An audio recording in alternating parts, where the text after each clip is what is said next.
કેમ બહુ જેને મનમાં પ્રશ્ન આવે એ પરિપક્વ ન હોય, એ પેલું પ્રકરણ છે.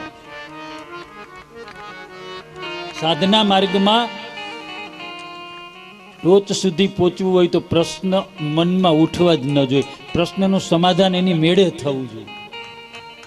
શ્રીમદ ભાગવત એ પ્રશ્નમાંથી ઉત્પન્ન થયેલો ગ્રંથ છે અને એક ગીતાજી પ્રશ્નથી શરૂઆત થયેલો ગ્રંથ છે. જ્ઞાન, ભક્તિ અને કર્મ 700 શ્લોક ગીતાજીના. એમાં શરૂઆતમાં અર્જુને કેટલાય પ્રશ્ન કર્યા કે આ મારા દાદા, આ મારા કાકા, આ મારા ભાઈ, હે ભગવાન એની સામે મારે કેમ લડવું, અને લડતા લડતા એને મારવા કેમ?